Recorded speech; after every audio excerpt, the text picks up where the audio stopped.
Hi folks, my name is Cole, and today on Investigate, Explore, Discover, we're going to be looking at how the gut microbiome plays an important role in Bordetella pertussis infections.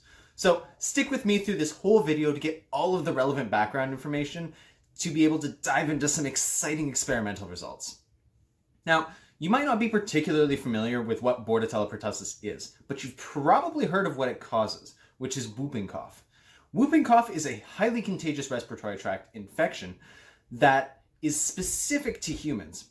This disease is characterized by a hacking cough followed by a high-pitched intake of breath that sounds kind of like ooh, a real awful sound that can leave people feeling exhausted or even induce vomiting after coughing fits. Now, this is most dangerous for young children under 1, but can affect anyone.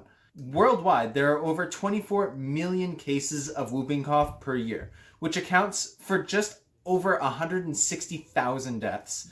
Now, these numbers are pretty low, which is great. And this is a result of a worldwide vaccination campaign against whooping cough. So as more of the population is immunized and has immunization coverage, there are less and less cases occurring. Worldwide, vaccination is unfortunately not uniform. In most places in the world, it's pretty good. But there are some places in South America and Africa that just do not have as high immunization coverage. And it's important to get vaccinated with this, the Tdap or DTaP for young children vaccine. And it's important for all ages of people to get, because as we age, our immunity to the agents in this vaccine wanes. So our immune responses are just less effective over time. That's why we need to continue to get booster shots. That way we can continue to have protection. And it's important for us to continue to have protection because pertussis is not wiped out. In fact, most areas of the world are still at risk for whooping cough. And in fact, there are many isolated incidences of outbreaks continually occurring. Now, it's important not only for you to vaccinate yourself so that way you stay safe, but it's important as well to protect your grandma, your grandpa, your pregnant friend and her child, or maybe even a loved one who's in the hospital. When researching this topic, I actually came across some really interesting disease personifications of Bordetella pertussis. Now, first off, this is a picture characterizing Bordetella pertussis from Taiwan's CDC. You can see here, like, stunning. Really visually nice to look at. We'll contrast this, though, to the American CDC, which has this little guy. Like, what are you doing? It's good to have disease personifications so that way you can villainize them and have something to recognize them with. But this dude right here is just goofy. And of course, they're both of these are trying to personify this right here, Bordetella pertussis, the gram-negative coccobacillus bacteria, which is spread by airborne droplets. And when it is spread to a new host, it goes into the lungs and attaches to the cilia of respiratory cells. So it remains outside of the cell and starts to mediate its pathogenesis. Our bodies are able to fight off infections, primarily in the form of our immune system, which is a number of cells all working together to help clear infections. The cells I want to talk about today, though, are B cells and T cells, which are part of our adaptive, also known as humoral immunity. And these cellular responses are initially slower to activate, however, are very specific and have long-lasting results. So we'll start by diving into T cells. In T cells, there are multiple varieties of them. There are CD8 T cells, and what we're going to focus on today are CD4 T cells, of which even then there are many different types that can help activate or dampen immune responses. One action of T cells, once they've been handed antigen, is to activate. And part of their activation is actually activating B cells. When B cells get activated, they start to proliferate, and then they start to differentiate into plasma cells and memory B cells. Now, memory B cells are part of why we are able to have a secondary immune response. So upon second exposure to an antigen, we have a fast-acting specific immune response to that already seen antigen.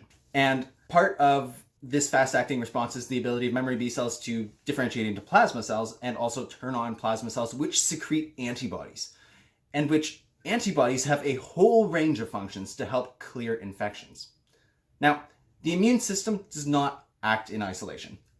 Very few things in our body actually do. Recently, it is starting to be more appreciated and studied how our gut microbiome is actually affecting our immune system. So our commensal microbes, our good gut bacteria, are helping the immune system function. And the gut microbiome is actually susceptible to many different changes. It can change based on what we eat, where we are, how stressed we are. This is important to note because in the gut, our good bacteria are actually in pretty close proximity to our immune cells present there. And there is an interchange of information which helps our immune response to function normally. Now, I want to take a step back and really highlight why it's important to be looking at the gut microbiome and how it affects our immune system, especially in response to Bordetella pertussis infections. Primarily because whooping cough is not gone. Bordetella pertussis is capable of continually infecting people and re-emerging as a threat.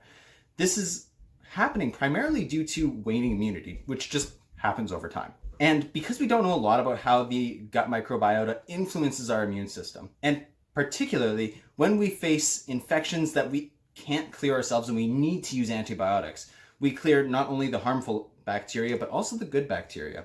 And so we don't know how that affects our immune system and our ability to fight future infections.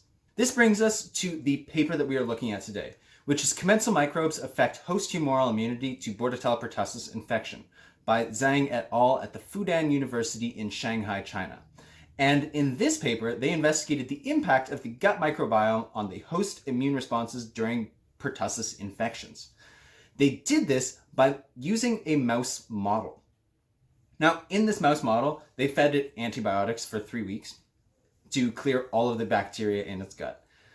They then left it for a few days and looked at the bacterial populations in either the lungs or the gut. So when they infect these mice with pertussis, they look and see what happens to the bacteria.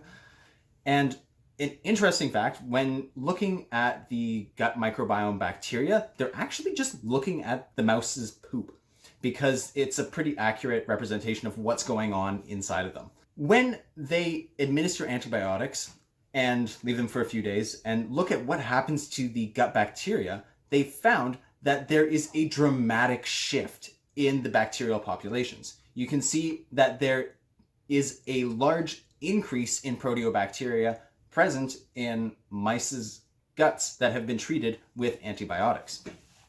Now, we can contrast what's happening in the gut to what's happening in the lungs, where these antibiotics are actually not affecting the bacterial populations very much. Now, after identifying what the bacterial populations look like in these two areas, the authors of this paper then wanted to see what happens in the lungs during a normal infection with Bordetella pertussis. So you can see that the bacterial load peaks at 7 days and then is cleared by 17. However, in mice that are treated with antibiotics, they have significantly higher levels of pertussis in their lungs at these earlier time points, at 3 hours and 3 days. However, they still are able to clear these infections. So the authors of this paper wanted then to probe what's happening. So they looked primarily at the antibodies present in the mice. So when looking at the antibody response to Bordetella pertussis, without antibiotics, you have a pretty robust generation of antibodies. However, when antibiotics are given to these mice and their host microbiota is cleared, this affects the early systemic responses and actually decreases the number of antibodies present. So because plasma cells are the cells that are secreting these antibodies primarily, they next looked at what antibiotics do to the plasma cells and their ability to secrete antibodies. Now you can see that in an infection with pertussis, you get pretty normal proliferation of plasma cells and generation of antibodies. However, when you clear the gut microbiota with antibiotics, you are getting less plasma cells that are secreting less antibodies. So to see if this continues to happen over time, and to see if this affects memory B cells and their ability to initiate a secondary antibody response, the authors also looked at memory B cells. And again, normal infection, robust signaling, what you'd expect. However, when treating these mice with antibiotics, they are seeing less antibodies being produced at the later time points. So these mice are still able to clear these infections, which prompted the researchers to ask, like, are these antibodies even mediating bacterial clearance? Are they important for bacterial infections? And they determined this by looking at the role that the antibodies play. By treating mice with antibiotics and giving them antibodies against pertussis or not. And then by looking at the bacterial pertussis levels in the lungs.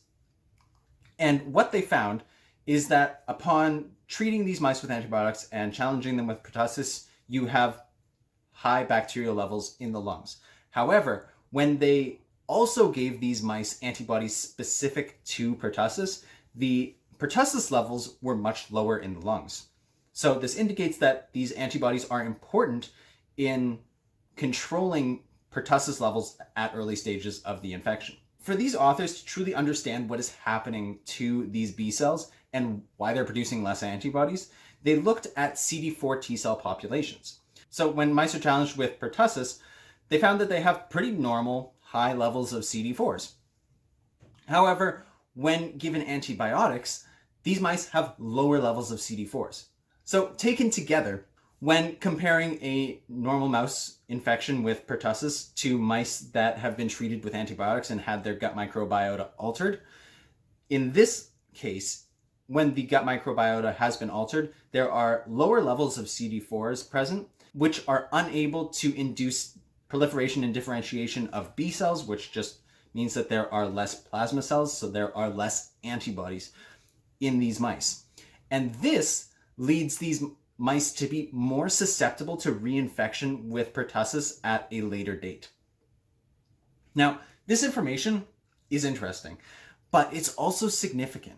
And it's significant because it shows that antibiotic usage leads to susceptibility to pertussis infections, and that altering the host microbiota impacts immune cell function. This is particularly important because it makes us carefully consider when to use antibiotics or what antibiotics to use, and what steps should be taken after antibiotic treatment to ensure robust immune responses.